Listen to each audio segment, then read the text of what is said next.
السلام عليكم ورحمة الله وبركاته. هنتكلم النهاردة عن مملكة المغرب. وفي الموضوع ده لازم نعرف موقع المغرب على الخريطة، وأصل تسمية المغرب بهذا الاسم، ومن حكم المغرب من نشأتها إلى الآن. وسنوضح لمحة عن تاريخ المغرب واحتلال المغرب حتى استقلاله، كما سنوضح لمحة عن النظام السياسي الداخلي للمغرب. خلينا نبدأ.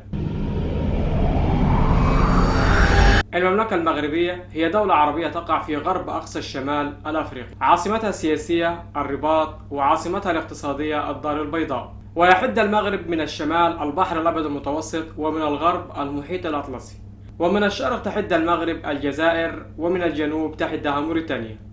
والنظام السياسي الداخلي بالمغرب ملكي برلماني دستوري. وأما عن أصل تسمية المغرب بهذا الاسم فترجع للأمازيغ وقدماء العرب في شبه الجزيرة العربية. فقدماء العرب في شبه الجزيرة العربية كانوا يعتقدون أن الشمس تشرق في شبه الجزيرة العربية عندهم وتغرب في المغرب، وبذلك فالمغرب عندهم يعني مكان غروب الشمس. والعرب اتصلوا بالمغرب في أثناء فترة الفتوحات الإسلامية، وبالأخص أثناء فترة فتح أو فتوحات الشمال الأفريقي. أما بالنسبة للأمازيغ فتعود كلمة المغرب إلى اسم مروك، وهي اختصار لكلمة مراكش، وتعني بالأمازيغية أرض الله. وده ملخص سبب تسمية المغرب بهذا الاسم بالنسبة للأمازيغ وبالنسبة لقدماء العرب في شبه الجزيرة العربية. والمغرب قبل التاريخ أسسها الفينيقيون في القرن 12، وأصبحت ضمن الحكم الروماني. وفي القرن ال11 هاجر إليها البربر، ويعتقد أنهم جاءوا إما من أوروبا أو جنوب غرب آسيا أو شمال شرق أفريقيا. ومن سنة 40 قبل الميلاد حتى القرن ال16 حكم المغرب كل من الرومان والبيزنطيين والوندان. ومن سنة 40 هجرية 681 ميلادية تم فتح المغرب على يد عقبة بن نافع. وفي سنة 88 هجرية 707 ميلادية تم الفتح النهائي للمغرب على يد موسى بن نصير. وفي سنة 172 هجرية 788 ميلادية وحد القائد العربي إدريس بن عبد الله أقاليم البربر والمغرب تحت قيادته، وأسس دولة الأدارسة، ودي اللي حكمت المغرب قرابة 2000 سنة. ويطلق على حكام دولة الأدارسة السلاطين. وفي أوائل القرن 19 سيطر الأسبان والفرنسيين على الأمور السياسية والاقتصادية بالمغرب عن طريق المعاهدات والانتصارات العسكرية. وفي الفترة دي كانت حكم السلطان الحسن الأول، واللي حكم المغرب في الفترة من 1873 ل 1894. وفي الفترة دي حاول السلطان الحسن الأول تطوير حكومة المغرب وجيشها، ولكن القوى الأوروبية والمتمثلة في أسبانيا وفرنسا منعت أي تطوير أو إصلاحات تهدد من مصالح الاستعمار بالمغرب.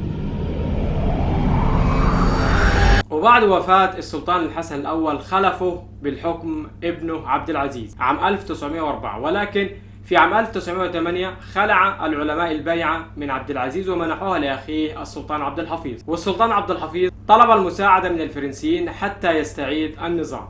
وفي عام 1912 وقع مع الفرنسيين اتفاقية فاس، ودي الاتفاقية اللي منحت فرنسا السيطرة التامة على المغرب، واللي بدورها فرنسا منحت بعض النفوذ للأسبان بالمغرب. ولكن ناضل الأمازيغ ضد الاحتلال الأوروبي المتمثل في فرنسا وأسبانيا بقيادة عبد الكريم الخطابي مؤسس جمهورية الريف الشمالي، وامتنعوا عن بيعة السلطان.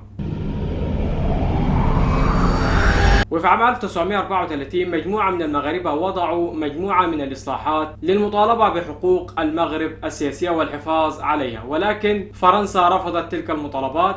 وفي عام 1937 قامت المظاهرات، ولكن فرنسا سيطرت عليها ولاحقت قادة حركة الاستقلال وطردتهم. وفي عام 1943 اجتمع رئيس الولايات المتحدة الأمريكية فرانكلين روزفلت مع رئيس الوزراء البريطاني نيستون تشرشل في الدار البيضاء أثناء فترة الحرب العالمية الثانية لمناقشة خطط الحرب.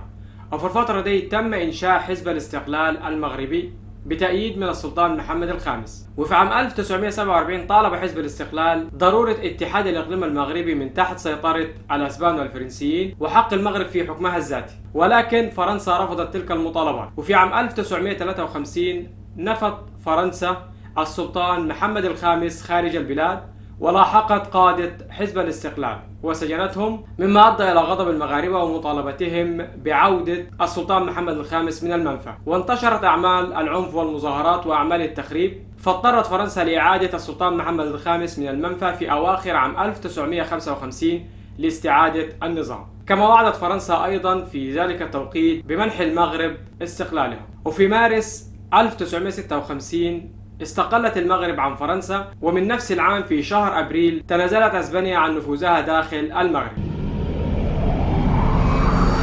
الفترة دي ساعدت الشعبية الكبيرة للسلطان محمد الخامس من تأسيس حكومة قوية ومستقرة.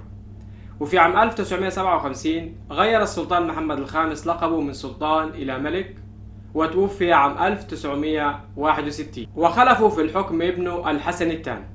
وفي عام 1962 أصدرت المغرب أول دستور لها، والذي ينص على أن المغرب دولة ملكية برلمانية ديمقراطية اجتماعية يحكمها ملك ومجلس وزراء ومجلس تشريعي منتخب. وطبعا منذ استقلال المغرب عام 1956 وهي تطالب بالصحراء الغربية، ودي المنطقة اللي كانت تخضع للنفوذ الأسباني، وهي تقع في جنوب المغرب. وفي العام 1976 تخلت أسبانيا عن نفوذها داخل الصحراء الغربية، ولكن تخليها كان للمغرب وموريتانيا.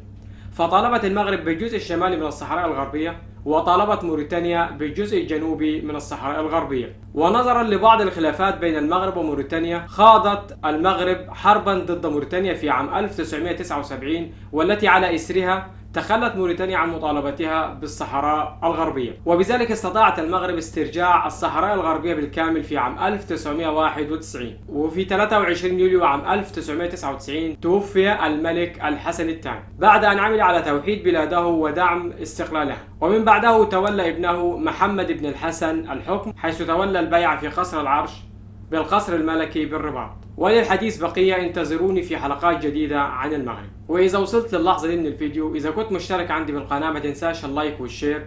أما إذا كنت مش مشترك بالقناة فاشتراكك يدعمنا لتقديم المزيد والمزيد. والسلام عليكم ورحمة الله وبركاته.